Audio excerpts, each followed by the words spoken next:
എൻ്റെ വീട്ടിന്റെ തൊട്ടടുത്തൊരു വലിയ മുതലാളിയുണ്ട്. ആ മുതലാളിന്റെ വീട്ടിന്റെ മതില് എന്ന് പറഞ്ഞാല് ഭയങ്കര മതിലാ. ആ മതിലിന് തന്നെ എനിക്കൊന്ന് 1-2 കോടി ഉറുപ്പിയാവുന്ന ഒരു ഉദാഹരണം. എന്റെ വീട്ടിന്റെ തൊട്ടടുത്തല്ല, നിങ്ങളെ വീട്ടിന്റെ തൊട്ടടുത്താന്ന് വിചാരിച്ചോളി. അപ്പോ ഭയങ്കര മതിലാ. ആ മതിൽ കാണുമ്പോൾ ഞാനും അങ്ങനത്തെ ഒരു മതിലുണ്ടാക്കണമെന്ന് വിചാരിക്കുന്നു. എനിക്ക് എന്നോട് അനുയോജ്യമായ ഒരു മതിലായിരിക്കണം. ആ മതിലായിരിക്കണം ഞാൻ കെട്ടുന്നത്. അപ്പുറത്തൊരു വലിയ പുര ഉണ്ടാക്കിയിട്ടുണ്ടാവും. അതേപോലത്തെ പുര എനിക്ക് ഉണ്ടാക്കണമെന്ന് ഞാൻ വിചാരിക്കരുത്. ഞാൻ നോക്കണ്ടേ എൻ്റെ പുരയിൽ എത്ര ആളുണ്ട് നോക്കിയിട്ട് എല്ലാവർക്കും താമസിക്കാനല്ലേ. അത് ആദ്യം തന്നെ വേണമെന്നില്ല. ആദ്യം ഒരു നില ഉണ്ടാക്കിയാൽ മതി. നമ്മളങ്ങനെയാ, ഒരു നില പുര ഉണ്ടാക്കി. മക്കളെല്ലാം കുറെ കൂടിയാരെ മേലെയും കൂടി ഉണ്ടാക്കി. കാരണം പിന്നെ റൂം മതിയാകുന്നില്ല. നേരത്തെ ഒന്നിച്ചു വരുത്താൻ പറ്റും, പിന്നെ ഒന്നിച്ചു വരുത്താൻ പറ്റാത്ത സാഹചര്യമായി. അപ്പൊ പിന്നെ മേലെയും കൂടി ഉണ്ടാക്കലാണ് നിവൃത്തിയില്ലല്ലോ. അപ്പൊ മേലെയും കൂടി ഉണ്ടാക്കി. ആവശ്യത്തിന് ചെലവഴിക്കണം, ആവശ്യത്തിന് ചെലവഴിക്കാതിരിക്കരുത്. അങ്ങനെ ഒരു ലുബ്ധനായി പോകാൻ പാടില്ല. നമുക്ക് എല്ലാം കൃത്യമായിട്ട് കറക്റ്റായിട്ട് അങ്ങനെ ജീവിച്ചാൽ എപ്പോഴും അന്തസ്സോടെ അഭിമാനത്തോടെ ജീവിക്കാൻ സാധിക്കും.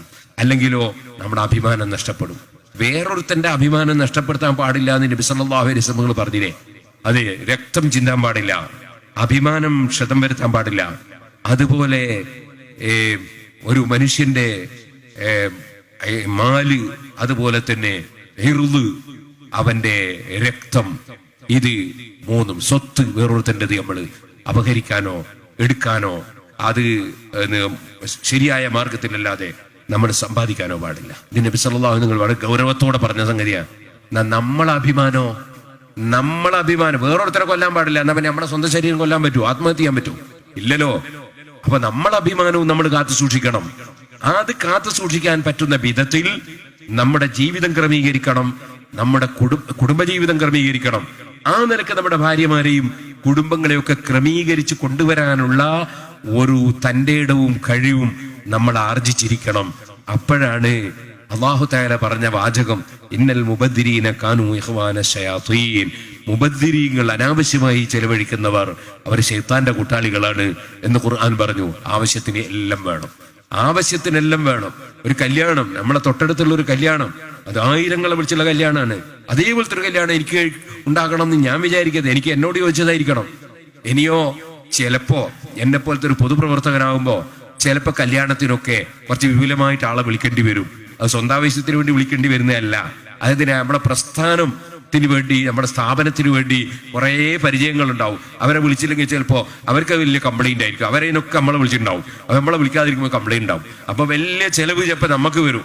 പക്ഷെ അവിടെ എന്ത് ചെയ്യണം? അത് സ്വന്തം തന്നെ ചെലവഴിക്കാൻ വേണ്ടി നമുക്ക് സാധിക്കണം. അത് സാധിക്കുമെങ്കിലേ ചെയ്യാവൂ. അത് സാധിക്കൂലെങ്കിലോ നമ്മൾ ചുരുക്കങ്ങ് കഴിച്ചേക്കണം. അങ്ങനെയാണ്. ആവശ്യമില്ല, അത് ഒരു പരമാവധി ചുരുക്കാൻ നോക്കണം. ഞാനേ നല്ല ഉഷാറിൽ കഴിച്ച് 1-2 കല്യാണം ജോറായിട്ട് കഴിച്ചു. കാരണം കുറെ ആളുകളുണ്ടായിരുന്നു, മംഗലാപുരം ഭാഗത്തൊക്കെ ഉള്ളവര്, നമ്മുടെ സ്ഥാപനം കാണാത്തവര് കല്യാണത്തിന് വിളിച്ചാൽ വരും. മറ്റേ പിന്നെ വരാന്ന് പറയും. വരുത്തുണ്ടാവില്ല. ഈ യൂസുഫ് ആചാര്യത്തിനെ എത്ര ദിവസമായി വിളിക്കുന്ന അറിയോ? ആൾ പോയി എത്ര ദിവസമായി വിളിക്കുന്നു അറിയോ? ഖത്തർ തോൽക്കാൻ വിളിക്കുന്നത്. ഇപ്പോഴാണ് അയാൾ എത്തിയത്. വലിയ പണിയാ. കാരണം അവർക്ക് എപ്പോഴും തിരക്കായിരിക്കും, വരൂല. കല്യാണം ആകുമ്പോൾ പിന്നെ വരാന്ന് പറയാൻ കഴിയൂല. അപ്പൊ കല്യാണത്തിന് വിളിച്ച്, അപ്പൊ അത് വന്നതിന് മാത്രം എനിക്ക് സ്വന്തത്തിൽ ചെലവ് വന്നു, വലിയ ചെലവ് വന്നു. സുബ്ഹാനല്ലാഹ്. പക്ഷെ എന്നെ ചിലർ തെറ്റിദ്ധരിച്ചു. എന്നോടൊരു ചങ്ങാതി പറഞ്ഞു, ഈ ഒരാൾ പറഞ്ഞതായിട്ട് എന്നോട് വേറെ ആൾ ഉദ്ധരിച്ചു, വലിയ കല്യാണം കഴിഞ്ഞില്ലേ, എന്തപ്പോ കല്യാണം കഴിക്കുന്നതിന്? കാരണം സിറാജുലുദ്ദീനിലേക്കൊക്കെ സാധനം എടുക്കുന്ന പീഡിയക്കാരങ്ങ് കൊടുക്കൂലേ വേണ്ട സാധനമൊക്കെ. എന്താണ് മനുഷ്യന്മാരൊരു മനസ്സെന്നറിയോ? എന്തൊരു നല്ല മനസ്സാന്നറിയോ? തെറ്റിദ്ധാരണ ഉണ്ടാക്കുന്ന ശൈലികളാണ്. വാസ്തവത്തിൽ അത് അള്ളാഹുവിന്റെ നോട്ടം നമ്മളെ കൽബിലേക്കാണ്. നമ്മളെ കൽബ് റെഡിയായിരിക്കണം. അള്ളാഹ് കാണുന്നുണ്ട് എന്നുള്ള ബോധം വേണം. അതേ സമയത്ത് നമ്മൾ ദീനീ പ്രവർത്തനം നടത്തിയ വകയിൽ, ആ വകയിൽ നമ്മുടെ വ്യക്തിപരമായ കാര്യങ്ങളൊക്കെ നടത്തിക്കളയാം എന്നൊരു ധാരണ വേണ്ട. അത് അള്ളാഹുവിന്റെ ഖജനാവ് വളരെ വലുതാണ്.